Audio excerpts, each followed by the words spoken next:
안녕하세요, 여러분. 오늘은 정말 흥미로운 이야기를 들려드리려고 합니다. 혹시 아인콘이라는 곡물을 들어보신 적 있나요? 현재 우리가 먹고 있는 밀이 사실 인류가 수천 년간 먹어온 원래 밀과는 완전히 다른 것이라는 사실 알고 계셨나요? 그리고 한 사람의 끈질긴 탐구가 어떻게 이 잃어버린 고대 곡물을 다시 세상에 되돌려 놓았는지 정말 놀라운 이야기입니다. 이야기는 게리 영이라는 한 남자에서 시작됩니다. 프랑스에 있는 영리빙 농장에서 게리는 아주 특별한 일을 하고 있습니다. 바로 비교배된 아인콘 씨앗을 심고 수확한 후에는 전통적인 방식으로 줄기를 칠해서 10일 동안 밭에 세워두어 탈곡 전에 발화 과정을 멈추게 하는 것이죠.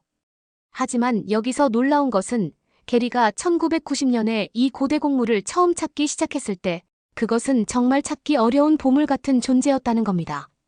그는 터키의 외딴 훈자랜드 지역과 요단강 동쪽 강변에서 겨우 소규모 패치만을 발견할 수 있었습니다. 상상해보세요.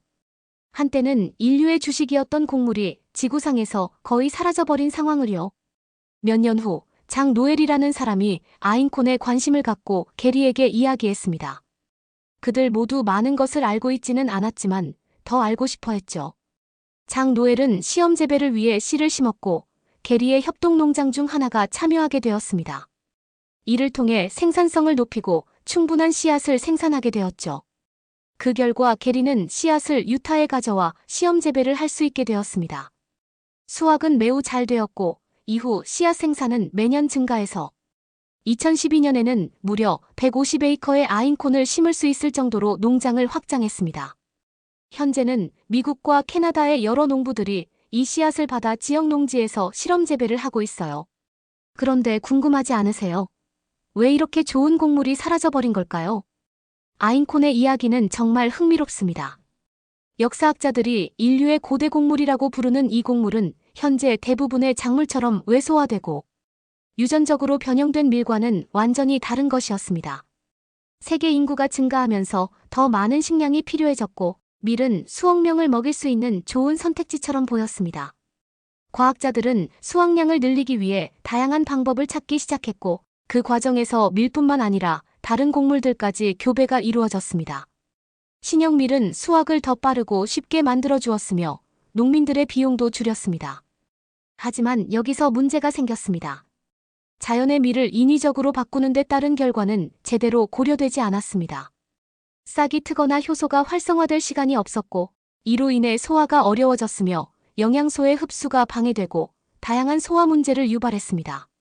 많은 사람들은 이런 변화가 문제라고 느끼지 못했거나 두 가지를 연결해서 생각하지 않았던 것입니다. 현대의 교배된 밀은 42개의 염색체를 가지고 있으며 글루텐 단백질에 대한 유전자 종류도 더 많고 다양해 우리 몸에 여러 부작용을 일으킬 수 있습니다. 반면 아인콘은 모든 밀 품종 중에서 가장 간단한 유전암호를 지니고 있어 유전체는 1개, 염색체는 14개뿐입니다. 이는 몸이 이용하기 쉬운 구조예요. 게리는 자신의 건강을 강화하는 방법을 알아가며 이런 점들을 인식하게 되었습니다. 그의 분석적인 마음은 계속해서 질문하게 만들었고 결국 그는 다시 자연으로 돌아가야 한다는 결론에 도달했습니다.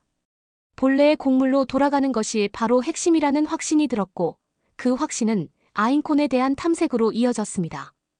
이 고대 식품이야말로 현대에 다시 필요한 음식이라는 것을 더욱 확신하게 되었죠. 놀라운 점은 게리의 이러한 깨달음이 에센셜 오일의 지식과도 매우 유사했다는 것입니다.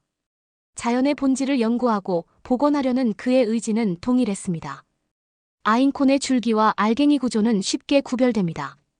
줄기는 길고 구부러지며 알갱이는 납작하고 길쭉하게 생겼습니다. 아인콘은 단단한 껍질이 씨앗을 감싸고 있어 탈곡이 어렵지만 바로 그 껍질이 환경적 손상이나 해충으로부터 씨앗을 보호합니다. 관계없이 자생하거나 야생 상태로 자라는 아인콘은 약 60cm까지 자랍니다.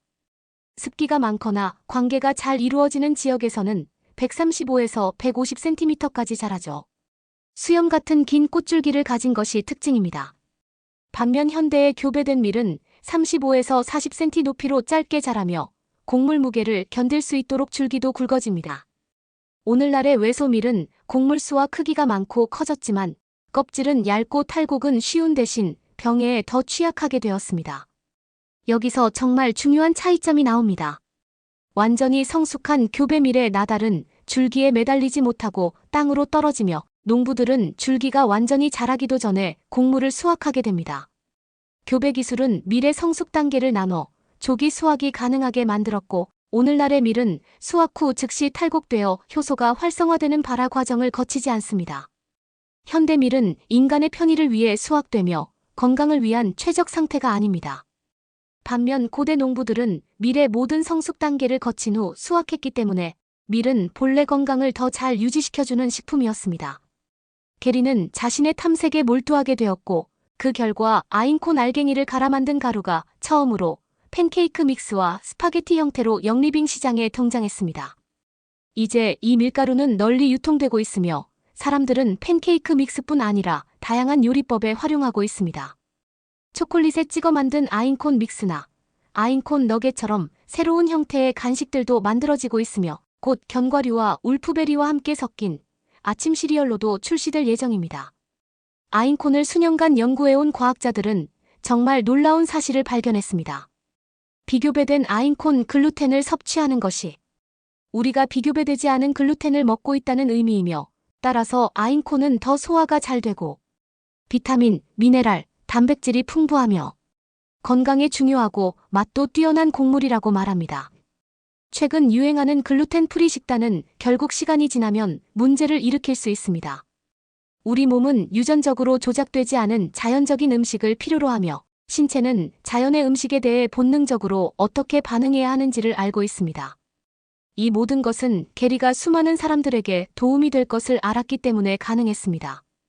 그는 비교배된 곡물 대신 사용할 수 있는 새로운 대안을 제공하고 싶었고 이 아인콘이 영양학적으로 탁월하다는 것을 알게 되자 우리는 고대 사람들이 이용했던 방식 그대로 이 곡물을 활용할 수 있다고 생각하게 되었습니다. 더 이상 중동으로 직접 가지 않아도 된다는 것은 큰 장점이었습니다. 하이브리드화로 인해 줄기에 곡물의 양이 많아지자 더 많은 사람을 먹일 수 있는 가능성이 생겼습니다.